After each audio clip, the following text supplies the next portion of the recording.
Welcome to Beholder Beauty, where we're talking about God, beauty, and difficult things in life so that you know that you're not alone, and together we're going to stir up good works for God's kingdom. And my guest today is author, speaker, and podcaster Sarah Westfall. And welcome, Sarah. Thank you. I'm so happy to be here with you. Oh, fantastic. Let's start by you telling us about yourself. Yeah. Well, I will start off with, we'll do professional and then I'll shift to personal. So professionally, my background is in both teaching and student development. So I worked a lot on college campuses doing community development, student life, residence life. And I've also carried some of that community building into creative communities as well. And so a lot of my experience, both in and outside the classroom, has been scratching at a lot of the questions that I'm sure we're going to talk about today, which is what does it look like to belong and how do we foster one-on-one and also these group environments, spaces that are welcoming to other people. So that's been a lot of my work. Right now, I'm primarily a writer and a podcaster. I have a podcast called Human Together. But then personally, my day-to-day looks a lot like being a taxi driver in this season. We have 4 boys, and our oldest is in marching band. And so it is keeping us very busy in this season. And it's fun, going to all the kids' activities, but I'm very much in a very busy mom season. And then I'm also married. My husband and I have been married 20 years, just this last August. And we call Indiana home right now. And we live here kind of in the northeastern part of Indiana with our 4 boys and a very anxious Australian Shepherd dog named Georgia. I love that. So, what we're going to first talk about is a little bit about beauty. It's kind of my signature questions. And you have a lovely color lipstick on. So, basically, my question is what's your favorite lipstick color? Or do you have a beauty tip that you want to share with us? Yeah, it's kind of funny that I'm actually wearing lipstick today and that you noticed it because most days I'm honestly not. My go-to is probably just the tinted Burt's Bees because it is simple. I am, like I said earlier, very on the go. And so I'm in a low maintenance season of my life. But what I do have on today and it is very nice. It is Clinique brand and the color is called Black's Honey Pop. And it is a lip gloss, but it's not sticky like a lot of lip glosses can be sometimes. And so I'm very much enjoying it today. No, it's a really nice color. Thank you. And the Burt's Bee is lovely. I really love those tinted. And one of my, I guess my day job, which I'm sort of in a transition, but is being a makeup artist in film. And often that is the lip color we put on our actresses. We use that because most of them are supposed to be real women in real life but you want to give them a little extra. Right. Yes. So And that's yes. what I go for too. And I also prefer the Burt's Bees because I'm very, my skin and my lip, they're very sensitive. So whenever things get to feel heavy, I don't like that. Like foundations and other things, if they start feeling heavy, I've just always been really sensitive to that. So I like Burt's Bees just because it's light. It's on the go. I could put it on without having to use a mirror. That's always a plus, right? Yeah. So we're talking about beauty and we're talking about some personal beauty here. And have you ever struggled with your beauty? And if so, how did you arrive at peace with it? And from looking at you and talking to you, I feel like you're very at peace with who you are. And then how does it help you to see yourself as God's beautiful daughter in that sense? Yeah. I've definitely struggled with my appearance, with beauty. I think especially in those formative ages in which we're questioning so many parts of our identity and who we are and how we appear. And even in thinking of belonging, I wonder how my appearance affects whether or not I'm accepted into certain circles or not accepted into certain circles. And so it has been a struggle throughout the course of my life that has ebbed and flowed.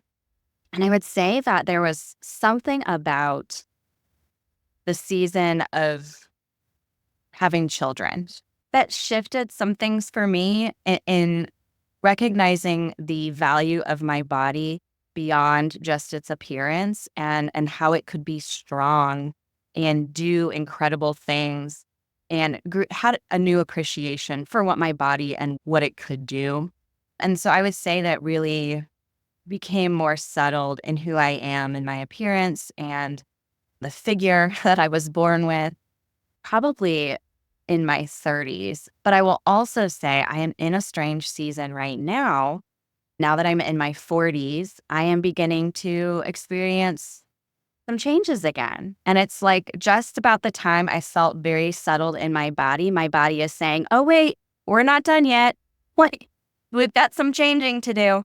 And so I think I'm in another season right now of being like, oh, what does it mean to be comfortable in my skin? And learning to hold that, I don't know, just open-handed and reminding myself just who I am outside of what is happening on my body and the things that I can't control.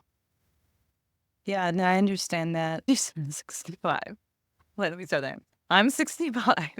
Every season is different with our bodies. And from listening to yours, wondering if the strength that you found in your season with when you had your children, if that can be drawn upon in these next seasons that you're going through.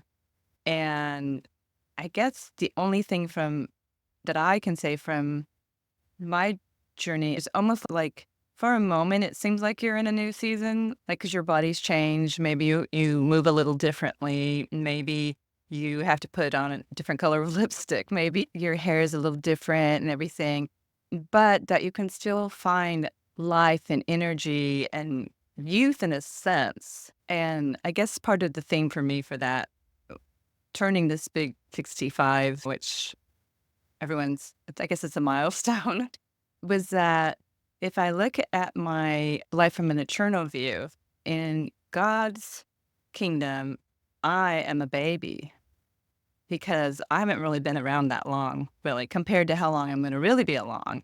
And that, in a sense, it's kind of helps me give me a perspective that I am still a child. As young and youthful of a child. But Yeah.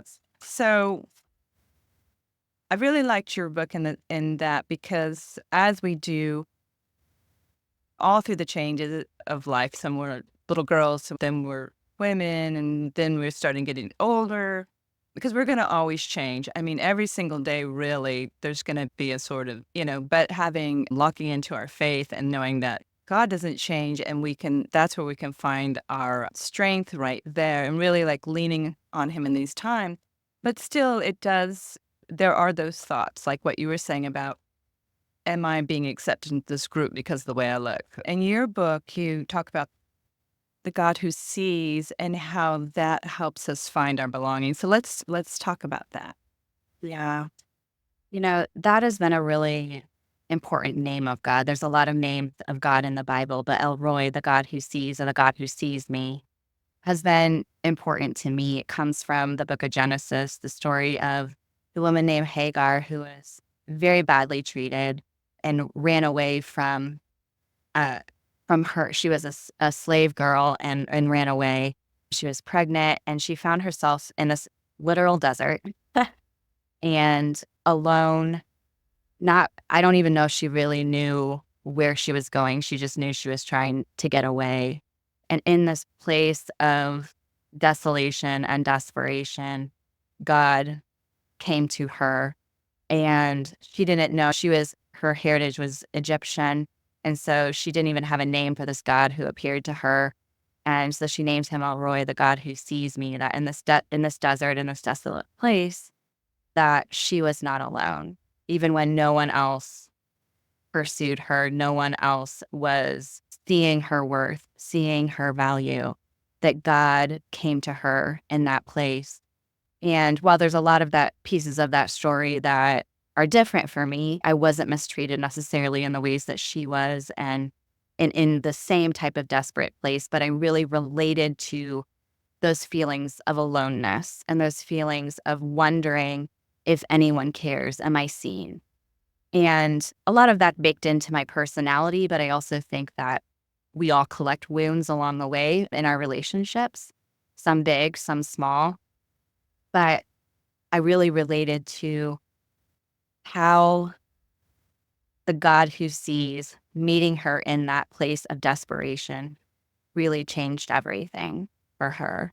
And so that name of God is something that I've had to keep so at the forefront of my mind and my days that I've had it tattooed on my arm in a very visible place so that I remember that even when I feel that I am unseen by other people, that I am not enough for other people. And I'm not saying that is necessarily the case, but that's what I'm feeling internally, that I can remember that I am already seen and known and loved right where I am, and that I can never go so far that God doesn't come with me. That that is such an important promise to grasp and to hold on. And I love that you had it tattooed on you. In the world that we live in, it's just so full of distraction and clamoring and attention. And sometimes we're just trying to find our place and how we fit in and how we relate and our circles that you talk about in your book. You said your home now is Indiana. We moved to Georgia 7 years ago in 2017. So we've completely transplanted from the Los Angeles area. And it was hard finding circles to belong to. And I finally had to realize that it just can take a long time to put down roots.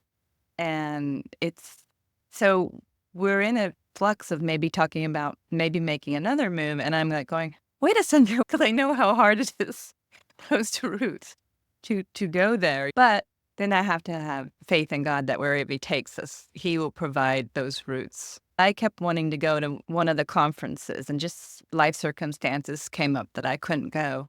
And I really felt God impress upon me, you have community here. And then I found myself resistant about going. Like one writer in the area, Whitney Atkins, she lives in the city next to me, and she was having a book launch party.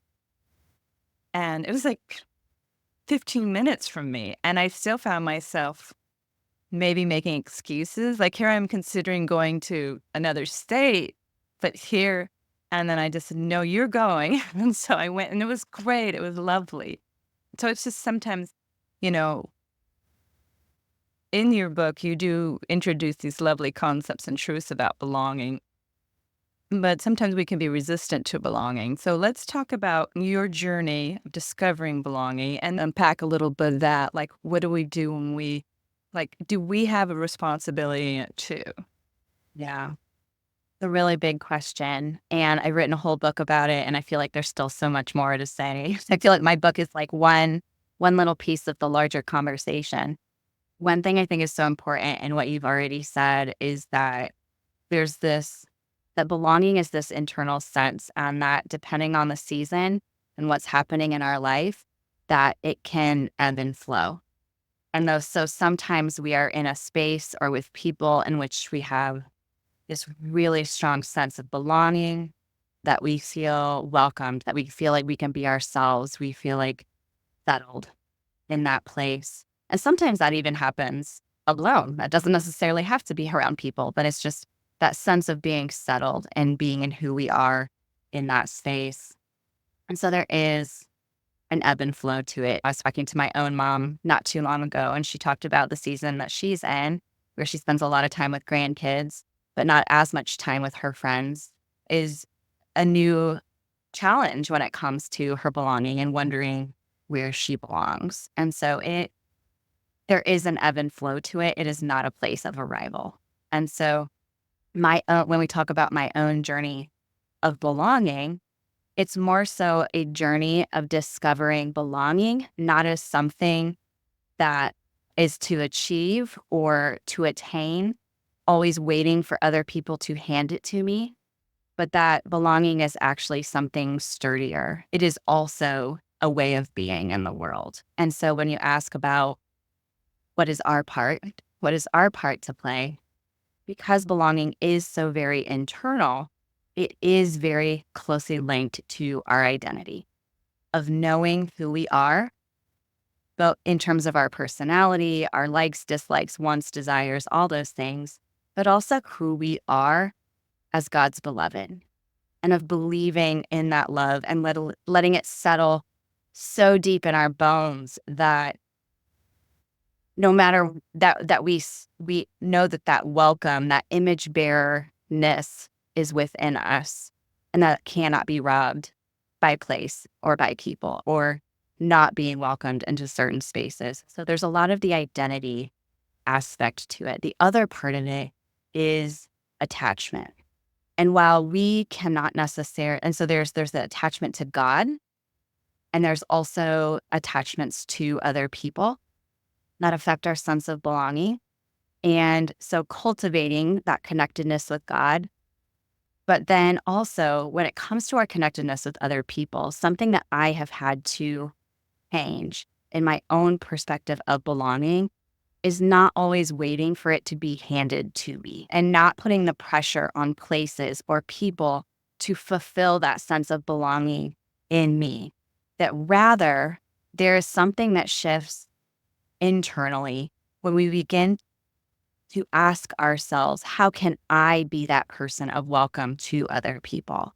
And what might it look like for me to embrace the very real people who are in my life right here, right now, and begin to just pay attention to what God might be doing in our midst in these relationships that are already here, rather than folding out this like romanticized ideal of what we think belonging, what we think community should look like, and rather embracing what is, and then asking ourselves, how can I step toward these relationships? How can I step into the room with eyes to see outward rather than just caving in on myself and in insecurity and all the things that we do? You invite us into a gentle but sturdy approach to belonging, rooted in the welcome of God.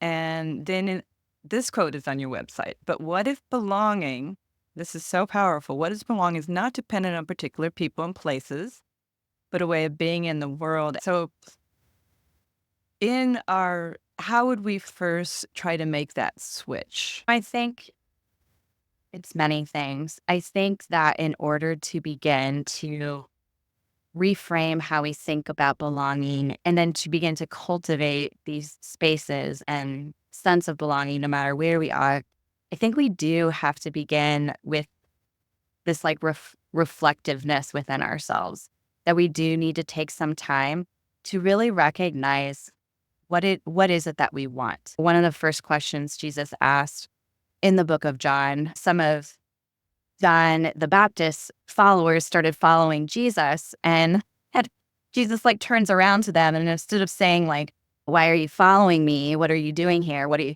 He just turns to them and asks like, "What do you want? What is it that you desire?" And so when it comes to our belonging and our relationships, I think that we can begin by being really honest with ourselves and with God and name what it is that we want. What is it beneath that ache of loneliness? What is it that we really desire? Because God has created us to be communal creatures.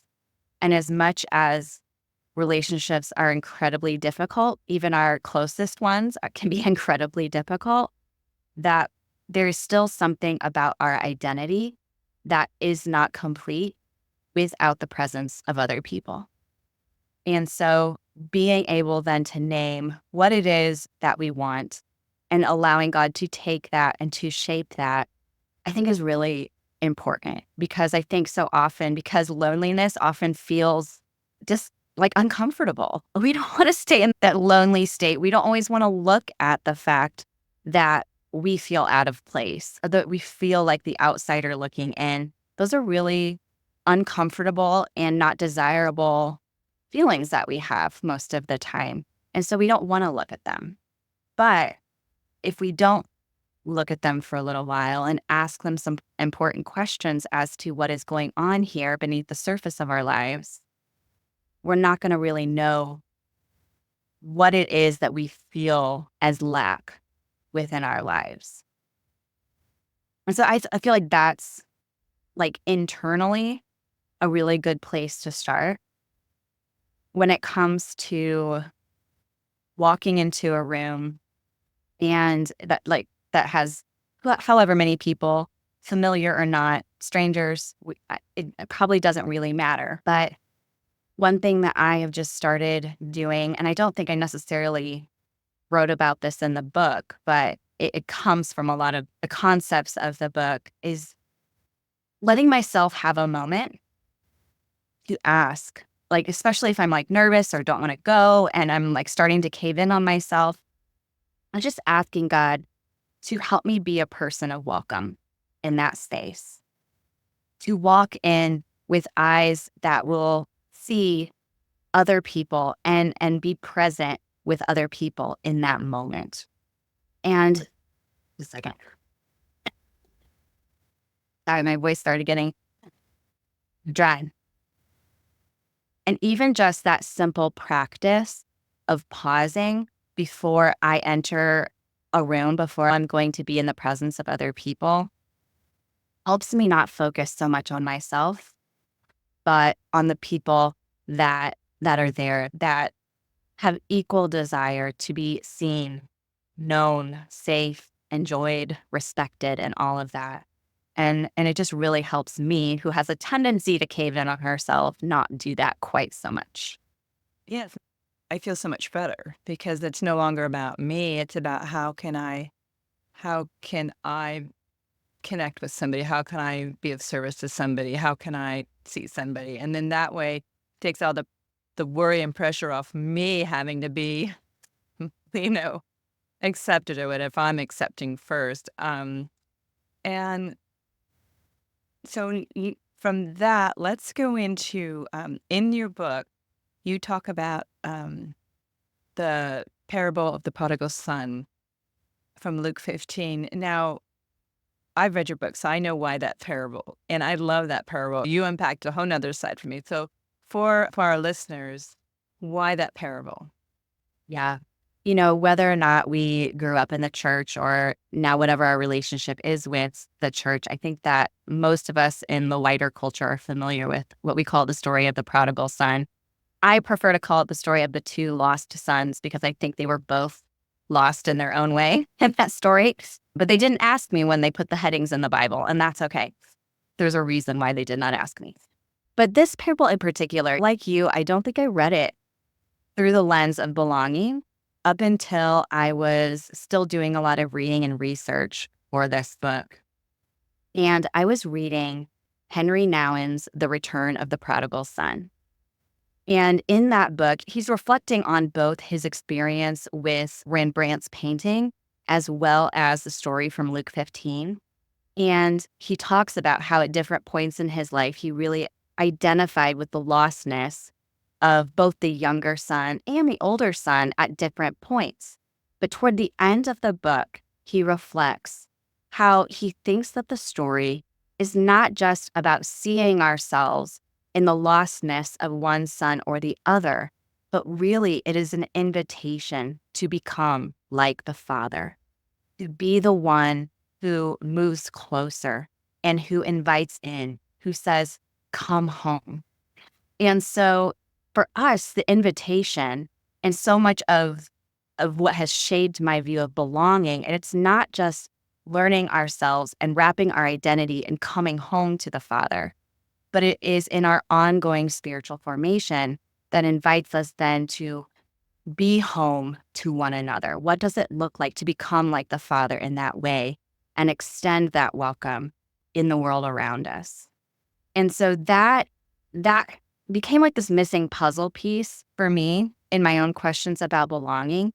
Because even in what you said earlier, in terms of there's something in us that shifts when our belonging is not just wrapped up in what we receive, but in also what we give.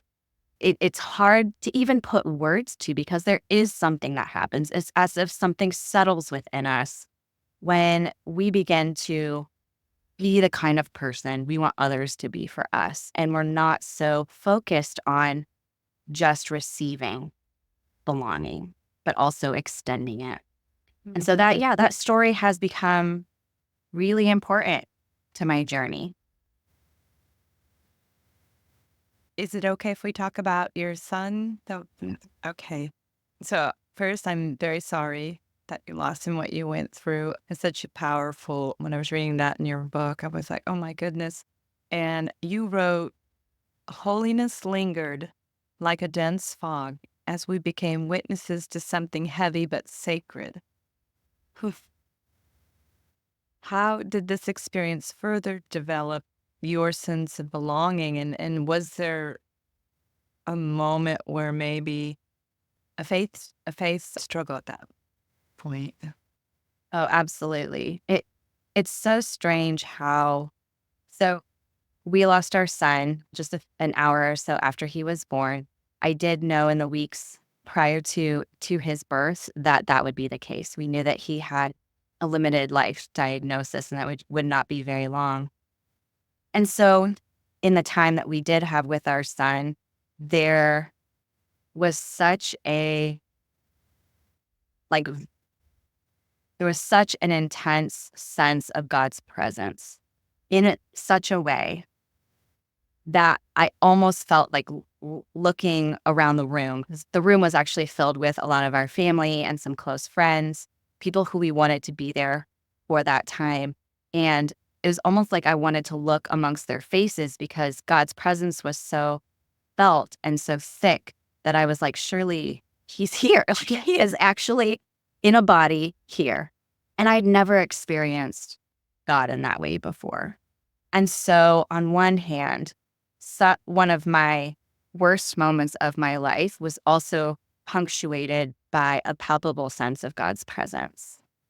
And in the wake of that, after our son Carter did pass away, and his absence felt like such a void, not only in my body, my body's response of arms that ached to hold a child and all the other things that come generally after you've had a baby, your body wants to care for that child. And so there was a very felt absence there.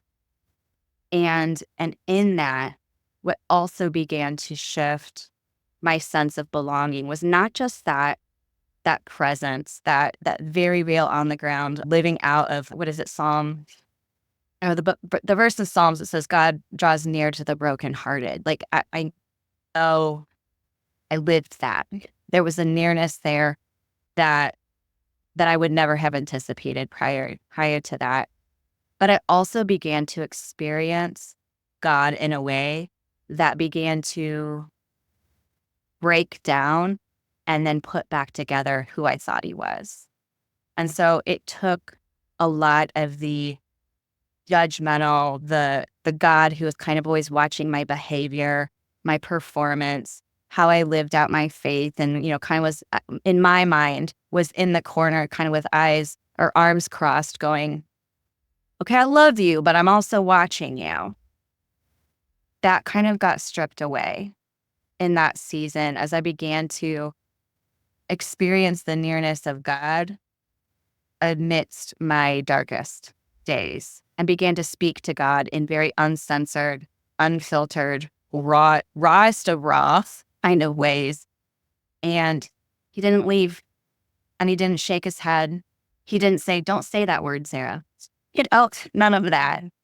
And so that experience of his presence began to help me settle into him in a way that I hadn't in my previous 26, I think it was, years.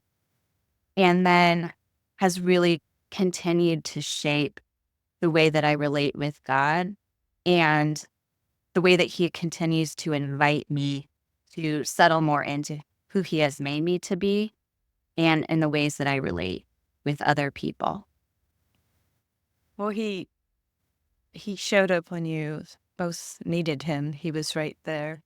Um, It was like that is a moment that I continue to lean lean on, because it's not that I don't question my belonging anymore, but I feel like that season, as hard as it was, and truthfully, I still would not have wished it for myself, but God was very kind in the wake of it, in the midst of that grief, because I felt like what the way that I experienced God, and what I think he'd been trying to say to me much before that, was almost the sense of him taking my face in his hands, of saying, "Dear girl, you do not have to try so hard."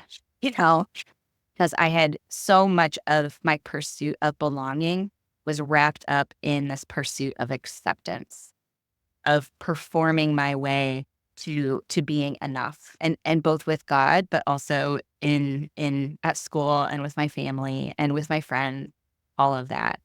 And I began to, for the first time, really understand what it meant to be fully loved by Mhm. God.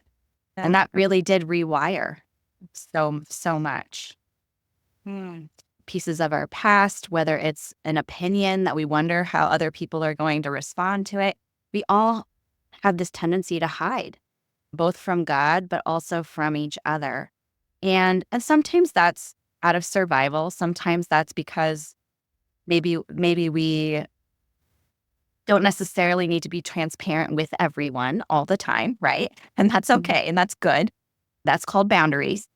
But I think that so often we hide certain aspects of who we are, and in doing so, I'm reading Parker Palmer's A Hidden Wholeness right now, and he talks about how we do our sense of belonging so much in justice. We affirm it when we live these divided lives, when who we are and how we interact with other people are divided, and how that can really allow us to like lose sight of our soul, to lose sight of our belovedness.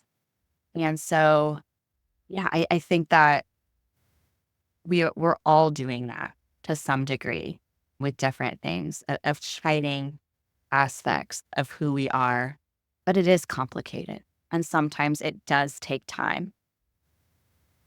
Love this part in your book about your other son. And when he asked mom, what is belonging? Yeah, one of our boys, we call him Papa J. That's not his actual name, but we call him that because I think he was born a very old soul, and he has a very introspective heart. And so one morning I was actually working on the book. And so I'm typing the word belonging a lot. And he kind of comes in and sits down with me and then asks me that question, "What is belonging?" And I'm trying to kind of know how to respond to him. But in our house, we have core values that we try to aim for, to characterize not only what people experience when they come in our home, but also the ways that we interact with one another. They kind of become the aim or the filter, and the words that we use. So those four things are safe, seen, respected, and enjoyed.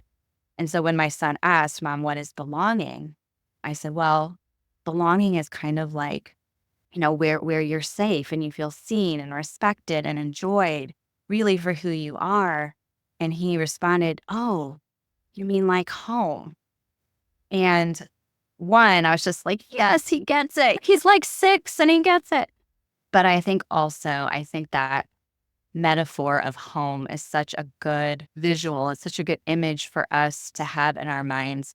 And not necessarily home as in like our home of origin, because I think that can be really complicated for a lot of us, but home as this place where we do feel safe to be fully ourselves, that we are seen for who we really are, that we are respected as image bearers of God, and that we are enjoyed, that we find delight in one another, in all of our differences, in all of the ways that we irritate one another sometimes, that we still at the end of the day enjoy each other. And so to like, that is what home is. And for some of us, that looks like our actual homes. And for some of us, that might be a book club that we are a part of. For some of us, that might be a hiking group or a running group that we are a part of. Maybe it is our local library. It could be a lot. There's that essence of home in many different places and people. And I think that part of this pursuit of belonging is beginning to recognize where those like lowercase h homes are that then point us to the capital H home, who is God Himself. And I wonder if those values that you mentioned, if we start saying, okay, this space, does it have all four? And maybe it has three of them. Maybe we can ask for that fourth one. Find a way to create that. I feel like in my marriage, I have that no matter, even at my worst, I'm still, not that I want to take advantage of that, be my worst. But there's that feeling of safety that because many people, and I've been guilty to this, like if, say, my sister called and she's having a really hard time, I sometimes want to run or like that. But just because it's hard sometimes to. So when you have someone in your life or that will sit with you through those moments, that's really part. Like what you say in your book, the ones that didn't leave. One question I had for you, which I think correlates with what we're just talking about, is why do we feel remorse when we have shared too much, and explain campfires and confessions and why we must share with each other. Right. Well, I think we often confuse authenticity, which is being our full selves, with transparency. They're not the same. Authenticity is being who we are, being that person who's settled in our skin, who offers our personality, our presence, no matter where we are.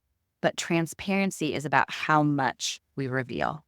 Because I can be authentic with you, I can be myself, but it doesn't mean that I need to confess to you all my secrets all at once.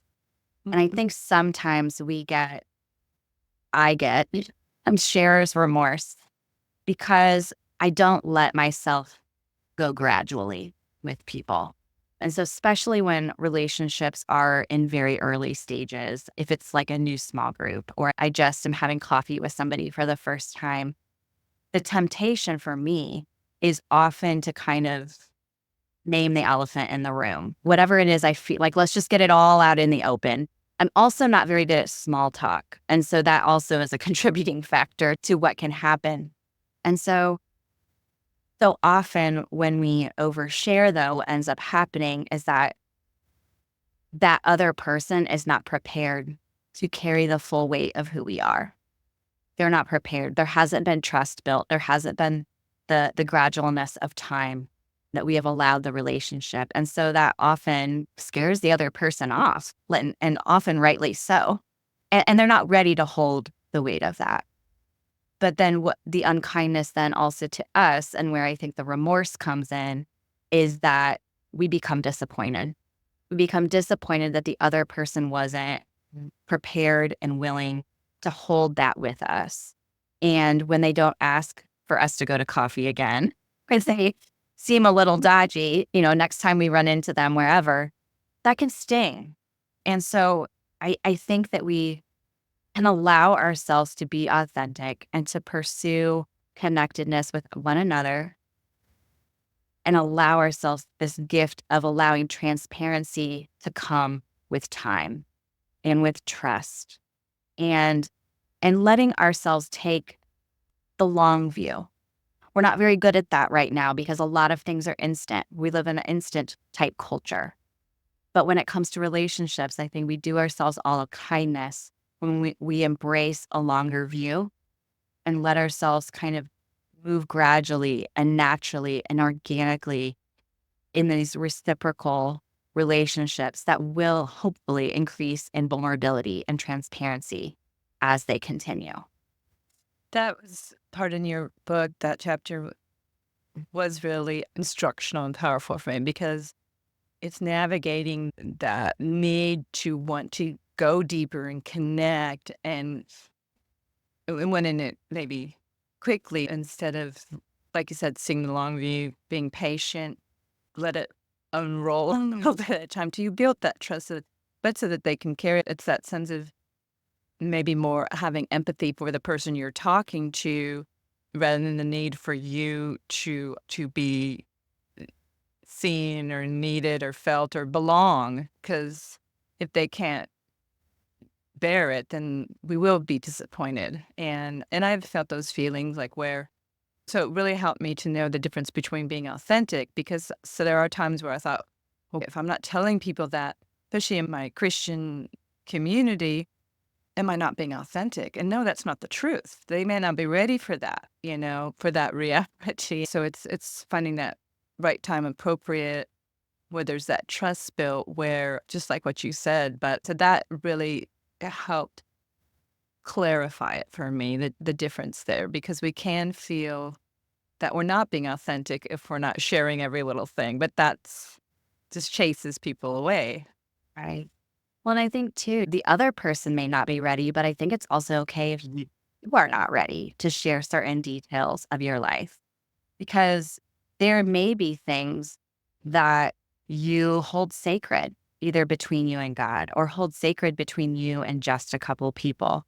And that is also okay. And maybe for your own healing, you're not ready yet. I'm not saying you, just any of us. We're No, not. I so appreciate that because that gives us permission to hold on to those, that like everything we do, not just live in a world right now of immediacy, but we also live in a world where there's a lot of oversharing on our social media to the point where some families have arguments on it's public. So it's that permission to not to to just have things between, say, you and God or you and your family or you and your husband or you and a friend, and doesn't have to be for the whole world. Right. One, two, and I love that. and make sure to address like there are those of us who tend to be oversharers, and I think there's also those of us who are undersharers. And I think I've been both in different seasons. And so for those of us who are undersharers, maybe the challenge and the gift we can still go gradually, but maybe we are the ones who do have to exert a little bit of courage and vulnerability of allowing ourselves to inch toward others in our transparency over time. Because I think that especially if we have been wounded in the past, we can be really reluctant to be transparent with others because people haven't held these tender pieces of our stories well. Well, and you had a wonderful, I guess I'll call it an exercise in your book of how to do that with drawing the circle. So if you want to explain that, then that may be a tip for some people. Yeah. I started doing this exercise, I don't know how many years ago it was now, but I like to do it on occasion, and I call it the circles of belonging. I don't think that term was new for me, but for this exercise in particular of drawing these concentric circles. So at the very center, the very smallest circle, I put like God or some name for God, remembering that at the center of my belonging, like he is the most sacred. He knows me in a way that I don't even know myself. Oh, like he is at that sacred center. But then having these concentric circles, I think there's like four, or you can have as many circles as you want. But for me, it's about four outwardly from there. And you recognize that at those innermost circles are smaller, so they can only contain a certain number of people. And in those smallest, closest circles, like the one outside of God for me is like two people, two, maybe three. And so those are my most intimate, unfiltered, transparent human relationships that I have. And that is where, in the smallest circle, is where I am most transparent with with those people. And then from there, outside of that, I have a group of good friends, like healthy friends, maybe 4 to 6, somewhere in there, in which they get a lot of my transparency, but maybe not all of it. Maybe there are certain things I'm still trying to figure out, is this safe here for me to say, to do, to be, to share? And then outside of that is people who I am friendly with, who maybe I interact with on occasion and who know parts of my story, but have more of a like are on more the periphery of the depths of who I am. And in this exercise of naming kind of who some of those people are, I do that once or twice a year, only because sometimes that shifts. People and places change and we can let them. But I think it sometimes helps us to remember where our safe spaces are and then allowing a lot of our relational capacity to be devoted to those circles that are most central to us. So doing it on occasion. And then also, I just want to say too, like sometimes there have been times I've looked at those circles and have been like, I don't know who to put here. But I don't have names. I don't have people.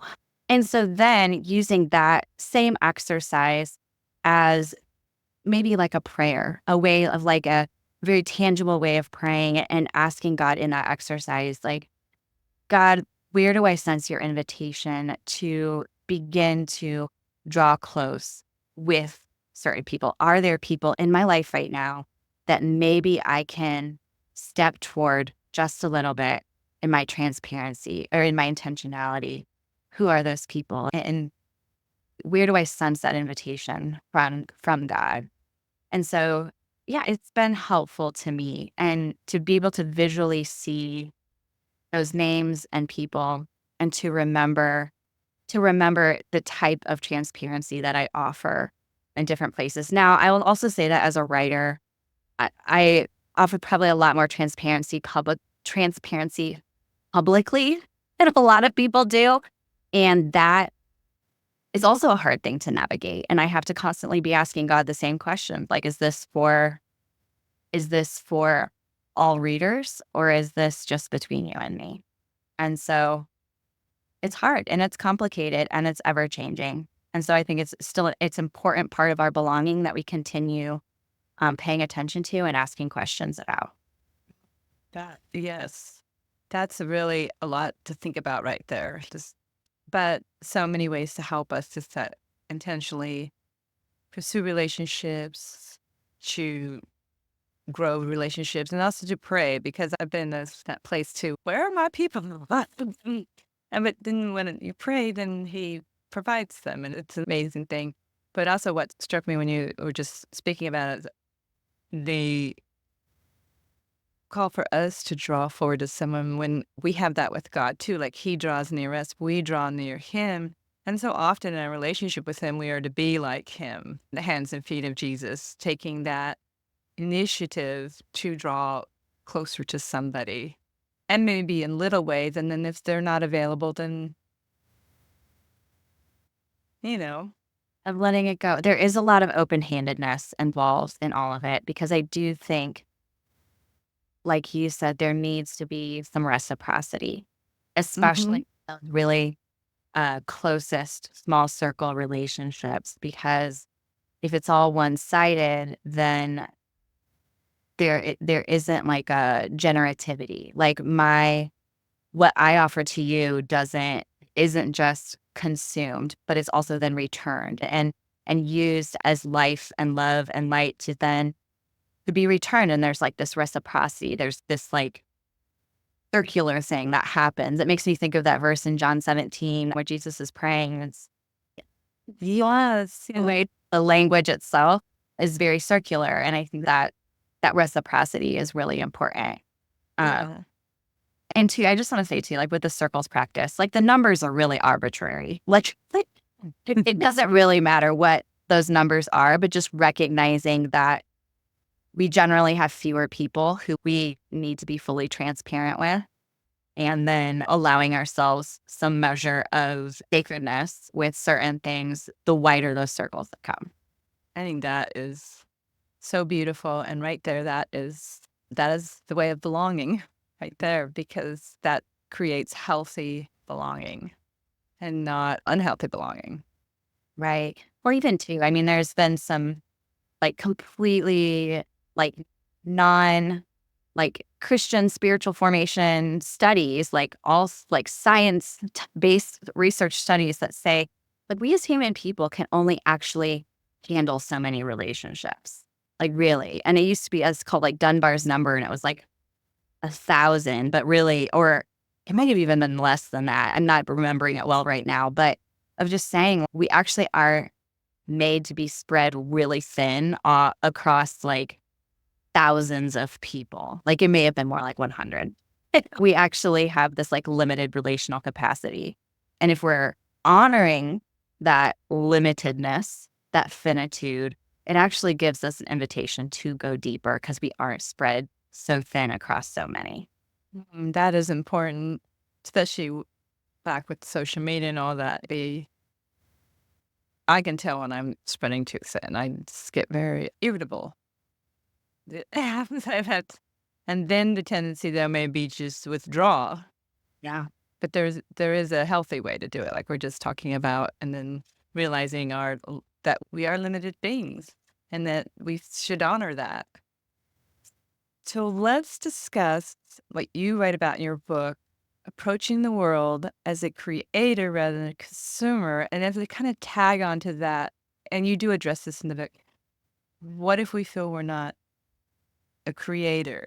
And I do have people in my life who say, I'm not creative. You have Madeline L. Ingles quote, artists have always been drawn to the wild elements they cannot control or understand. The seas, the mountains, fire. To be an artist means to approach the light. That means to let go our control, to allow our whole selves to be placed with absolute faith, which is greater than we are. That on the angle is so great. And I just wish we could end the whole podcast right there because How, how you don't. so I will say, so she used the word artist. And so that quote is from a book specifically about like writing and faith and kind of the intersection of those things. But to talk first about your kind of lead up to that quote about those of us who are questioning, am I actually a creator? Am I a creative? And while Madeline uses the term artist because of the context she's writing that book, I think we could replace it with humans or creatives or people who are paying attention.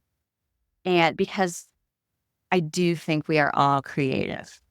Now, our careers may not be in the arts, but to be creative is to be people who not only find, but replicate beauty and goodness in the world. And for some of us, that beauty and goodness is in getting up and doing laundry in the morning. And for some of us, that beauty and goodness is in the way that we treat the grocers when we go to the grocery store. And for some of us, it is in making spreadsheets. For the rest of us, we don't know how to make a spreadsheet, you know?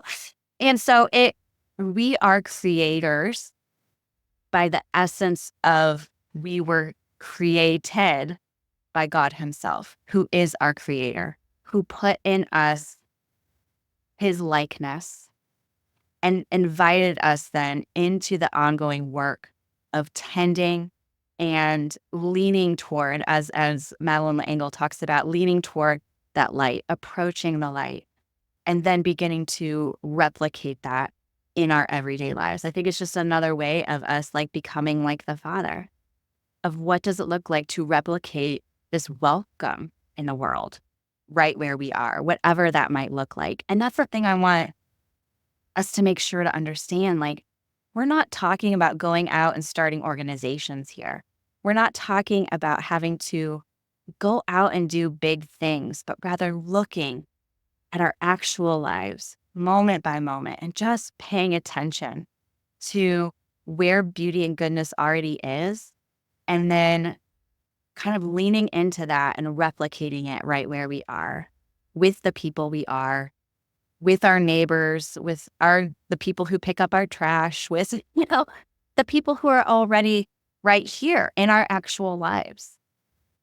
And I think that shift is so important to our belonging because, as we've said multiple times through this conversation, something shifts in us when we aren't just out to receive, but we are also willing to give without expectation, and simply allow ourselves to become containers of the love that we have been given. And we get to like just pour it out wherever we go. And I think of it too almost a little bit like seeds. So I've been dabbling in gardening over the last couple of years. I am not good. This year it was just kind of a disaster. But so don't take my gardening tips, but we can use the metaphor of sometimes belonging and this giving, this creating that we do in the context of our lives and relationships looks a lot like just kind of scattering seeds. And sometimes the seeds will just fall on the ground and do nothing. And we can say, okay, well, that is what it was. But sometimes these seeds will surprise us and belonging will begin to crop up in ways we didn't expect it and bear fruit we never thought we could enjoy. That is so wonderful and juicy and sweet. And we can begin then to receive belonging as a gift when it is crops up because we know like how hard it is, how the soil can be really dry in certain seasons. And so then it just becomes a little bit more open handed for us when we approach it as creators rather than consumers, when we approach it with an open hand rather than a tight fist. That is so beautiful. And Well, reciprocal. It's another circle. It's yes, another. and we have to do that with God. When he invites us in, we Yeah. have to accept, we have to receive. Yeah. And I'll be honest with you, that is one of the hardest things for me to receive God's goodness, to Mhm. say thank you and to let myself actually taste of his goodness. It's actually really hard for me. And I need to spend some time with why that is. I recognize that. Next book. Yeah, I know, right? You're so right. You're so right. But I think those by being intentional to those actions, like when you were talking about receiving God's goodness, how be giving and feeling thankful for them, in a sense, not to put a band-aid over it or whatever, but some if we're cultivating and we're doing actions that we in the beginning may seem like they don't have an effect or we don't even want to do them or we don't see the point of them, but down the line they do cultivate. Yeah, absolutely. Absolutely. And I think too, like, I love that word cultivating because I think there's cultivating that we can do in in what we offer to other people and the kind of the welcome we carry with us and that we extend to others as we plant those seeds. But I think there's also a cultivation that happens within us and that which God continues to take all of our like rough edges, right? And some of those really rough. And God continues to just like smooth that out. And as we become more like him, where his love becomes a little more natural for us, not only to receive, but also then to give. And so there's like that, again, giving and the receiving that we have to do. Again, not have to, we get to. We get to, and then we create beauty and goodness. I'd love it, love it, love it. Okay, well, this has been an amazing conversation, and it's given me a lot to think about. I think one of the first things I'm going to do is the circle and really think about that. I think it will help me with balancing being authentic and balancing being transparent and answer some of those questions I have, and that some of them are just sacred. So some of me is sacred, and that's okay. So I think I will start there. Great place to start. And so for our listeners listening from this conversation, I would so encourage you to pick up Sarah's book, The Way of Belonging, and dive into it yourself. The last 10 chapters are all like postures, like a posture shift followed by a spiritual practice.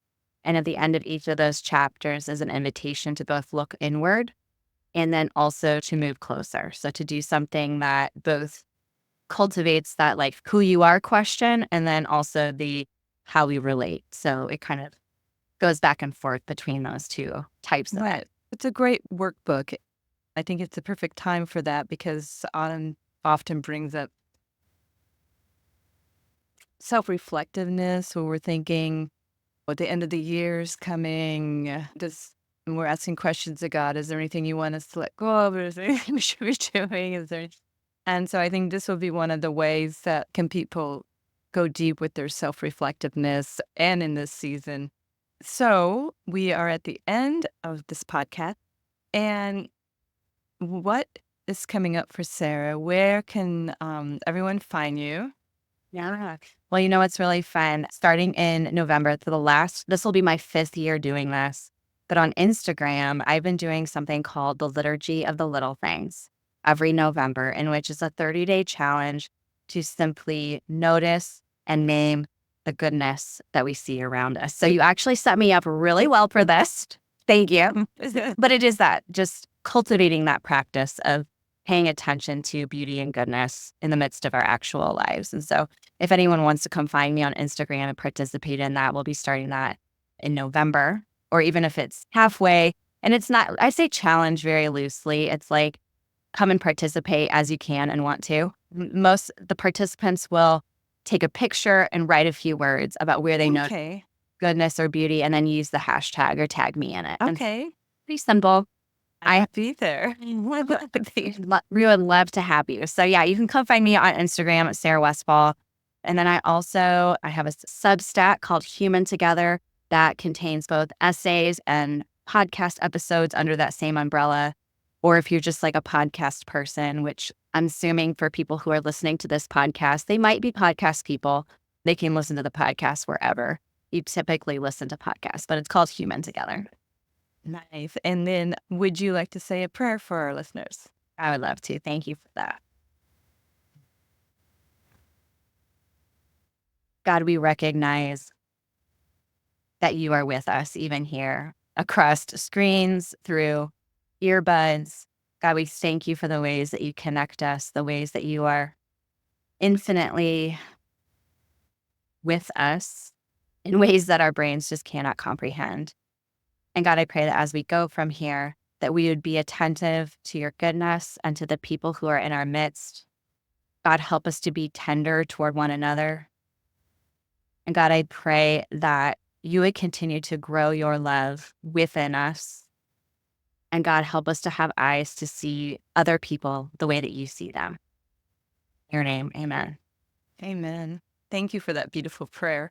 And thank you for joining us today. Thanks. It's been so good to be with you. Thank you.